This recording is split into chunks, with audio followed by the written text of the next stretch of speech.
सभी का स्वागत है हमारा YouTube channel concept clear with Nitish में। तो जैसा कि इसके पिछले वीडियो में हम बेसिक से व्याकरण शुरू किए थे, जिसमें इसके पहले संज्ञा चले थे, तो आज सर्वनाम पढ़ेंगे और उसके भेद। तो सबसे पहले जानेंगे कि सर्वनाम क्या है। तो जैसा कि हम पढ़े थे संज्ञा, तो व्यक्ति,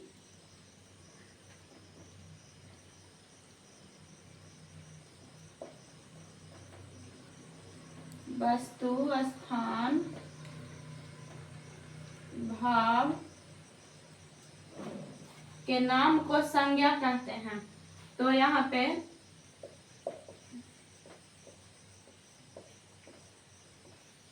व्यक्ति, वस्तु, स्थान, भाव के नाम को संज्ञा कहते हैं। और संज्ञा के बदले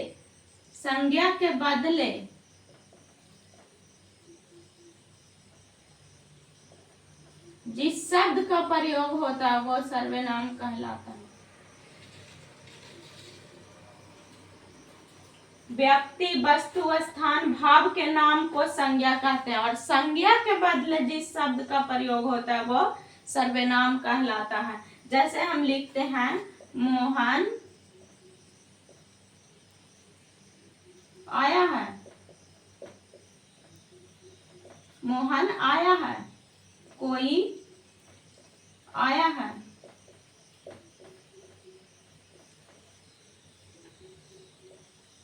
तो यहाँ पे मोहन एक व्यक्ति है, मोहन एक व्यक्ति है। इस व्यक्ति के बदले हम जिस शब्द का प्रयोग किए वे हमारा सर्वनाम है। जैसे कोई, तो ये हमारा सर्वनाम है। और एग्जाम्पल,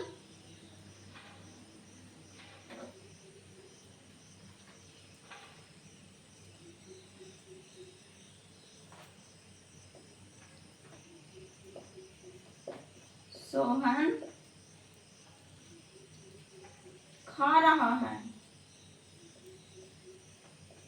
सोहन खा रहा है। यहाँ पे लिखते हैं वह खा रहा है।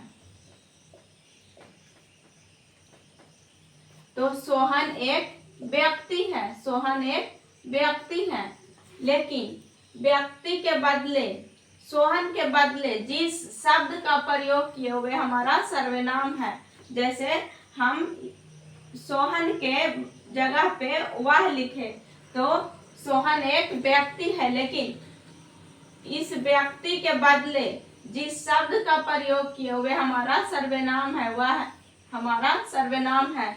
तो सर्वनाम क्या है? तो व्यक्ति, वस्तु, स्थान के भाव के नाम को संज्ञा कहते हैं और संज्ञा के बदले जिस शब्द का प्रयोग करते हैं उसे सर्वनाम कहते हैं। सर्वनाम के कुल 6 भेद हैं। पहला पुरुषवाचक सर्वनाम, दूसरा निश्चयवाचक सर्वनाम, तीसरा निश्चयवाचक सर्वनाम और निजवाचक सर्वनाम, संबंधवाचक सर्वनाम, प्रश्नवाचक सर्वनाम। तो पुरुषवाचक सर्वनाम में याद रखिएगा कि ये सजीव के लिए होता है।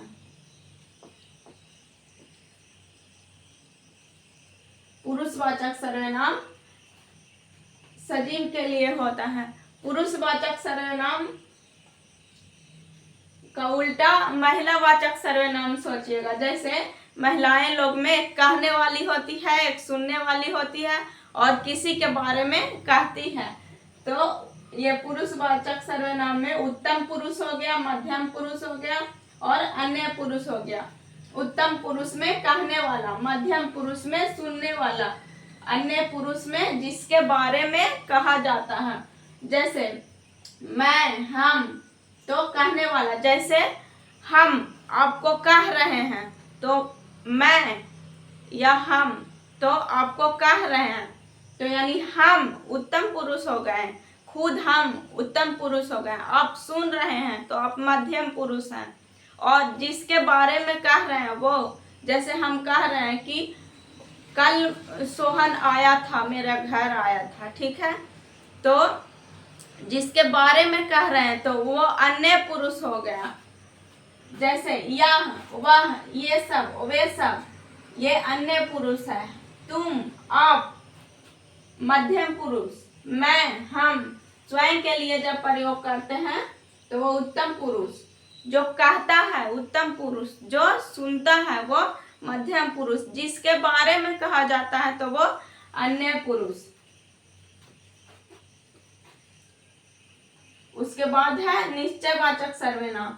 निश्चयवाचक सर्वनाम में यह, ओवे, ओवे, ये निकटवर्ती के लिए यह, ये होता है, और दूरवर्ती के लिए यह, ओवे होता है। जैसे निश्चयवाचक सर्वनाम तो हम जैसा कि कहेंगे कि यह मेरा घर है, यह मेरा घर है, यह मेरा घर है। इसमें ध्यान दीजिएगा कि ये निर्जीव के लिए आता है, ये निर्जीव के लिए आता है। ठीक है, तो यह मेरा घर है, तो यहाँ पे घर है जो, यह है जो घर के लिए आया है। ठीक है, यह मेरा घर है, तो यह निश्चित बता रहा है कि यह मेरा घर है। जैसे यह मेरा मार्कर है, तो मैं निश्चित बता रही हूँ कि ये मेरा है। ठीक है, तो निश्चित वाचक सर्वनाम के बाद है अनिश्चित वाचक सर्वनाम। तो अनिश्चय वाचक सर्वनाम में होगा कोई, कुछ, प्राणी के लिए कोई होगा, वस्तु के लिए कुछ होगा। जैसे कुछ दे दो, कुछ तो निश्चित नहीं है, जैसे कुछ दे दो तो क्या दे दें। जैसे आपको कहा गया कि खाना खाना है, तो आप बोलिएगा क्या खाना है खाना में, तो इसमें कहिएगा कि कुछ दे दो, कुछ खाने के लिए दे दो। तो अरे भाई क्या दे दूं, निश्चित नहीं है। जैसे कोई आया है, कोई दरवाजा पर खड़ी है, तो कौन खड़ा है, अनिश्चित है, उसका नाम भी नहीं पता, तो वो निश्चय, अनिश्चयवाचक सर्वनाम हो गया, कोई, कुछ।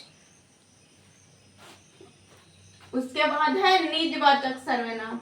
निजवाचक सर्वनाम में जब आदर शब्द का प्रयोग स्वयं के लिए करते हैं, जैसे मैं, जैसे माँ, आप,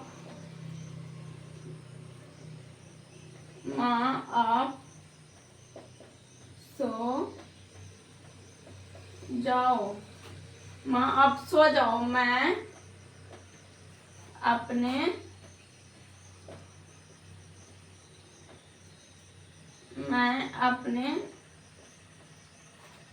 आप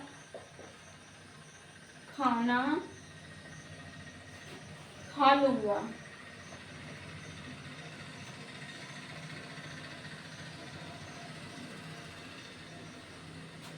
जैसे निजवाचक सर्वनाम, जब आप शब्द का प्रयोग स्वयं के लिए करते हैं तो वो निजवाचक सर्वनाम। जैसे आप पढ़ाई कर रहे हैं, तो आपकी मम्मी पूछे कि क्या बेटा खाना खाओगे, तो आपने कहा नहीं माँ आप सो जाओ, मैं अपने आप खाना खा लूंगा। यानी जब आप शब्द का प्रयोग किसी दूसरे के लिए ना करके खुद के लिए करते हैं तो वो निजवाचक सर्वनाम होता है। उसके बाद है संबंधवाचक सर्वनाम। संबंधवाचक सर्वनाम जैसे दो वस्तु के बीच संबंध का बोध कराता है, जैसे जो, सो, जिसका, उसका। जैसे जो खाएगा सो भरेगा, तो इसमें जो खाएगा सो भरेगा, तो इसमें संबंध बता रहा है। इसके बाद है जिसका, उसका, यानी जिसकी लाठी उसकी भैंस। यहाँ पे होगा जिसकी, उसकी या जिसका, उसका। तो जिसकी, उसका, यानी जिसकी लाठी उसका भैंस।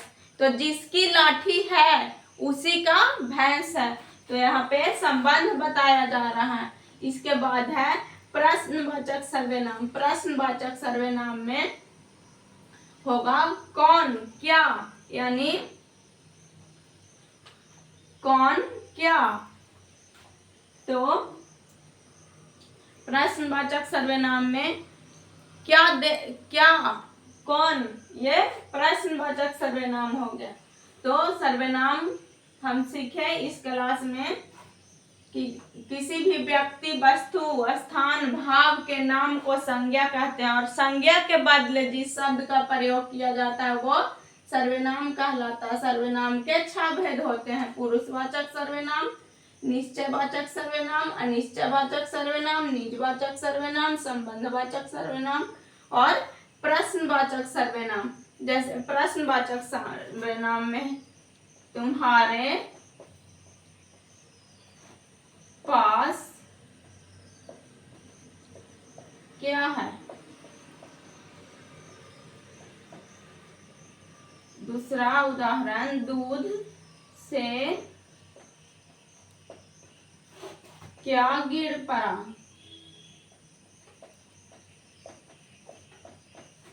तो हम, या तुम कौन हो, तो हम प्रश्न पूछ रहे हैं कि तुम कौन हो, क्या तुम्हारे पास क्या है।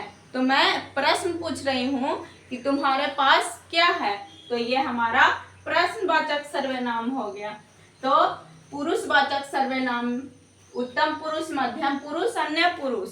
जो कहने वाला होता है तो उत्तम पुरुष, और जो सुनने वाला होता है जो मध्यम पुरुष, जिसके बारे में कहा जाता है तो वो अन्य पुरुष। निजवाचक सर्वनाम में या, ये, वे, निर्जीव के लिए ये प्रयोग होता है। निश्चयवाचक सर्वनाम, निजवाचक यहाँ है। निश्चयवाचक सर्वनाम में कि कोई चीज निश्चित होता है। जैसे हमने बोला ये मेरा मार्कर है, ये मेरा मार्कर है, तो ये मेरा ही है यानी निश्चित है। ये मेरा बोर्ड है यानी ये मेरा है, निश्चित है। मैं निश्चित बोल रही हूँ कि ये मेरा है। और अनिश्चयवाचक सर्वनाम यानी अनिश्चय में कोई निश्चित नहीं होता। जैसे कोई आया है, कुछ दे दो, अरे भाई क्या दे दूं, निश्चित नहीं है। तो ये हमारा अनिश्चयवाचक सर्वनाम। इसके बाद है निजवाचक सर्वनाम। जब आप शब्द का प्रयोग स्वयं के लिए करते हैं, दूसरों के लिए ना करके, तो वो निजवाचक सर्वनाम होता है। और संबंधवाचक सर्वनाम, संबंध, जब संबंध बताता है, जैसे जिसका, जिसकी, उसका, ये, जो, सो, जो करेगा सो भरेगा, या जिसकी लाठी उसकी भैंस। तो ये हो गया संबंध बता रहा है। प्रश्नवाचक सर्वनाम में कौन, क्या, यानी तुम्हारे पास क्या है, तो ये मैं प्रश्न पूछ रही हूँ। ठीक है, तो आज की क्लास में हम सर्वनाम सीखे और उसके भेद सीखे। अगर आप लोग इसके पहले का वीडियो को नहीं देखे होंगे तो जरूर देखिएगा। और वीडियो देखने के लिए थैंक्स। चैनल को सब्सक्राइब कीजिए, लाइक कीजिए और अपने दोस्तों के साथ जरूर सेंड कीजिएगा। तो ठीक है, मिलते हैं फिर नेक्स्ट वीडियो में।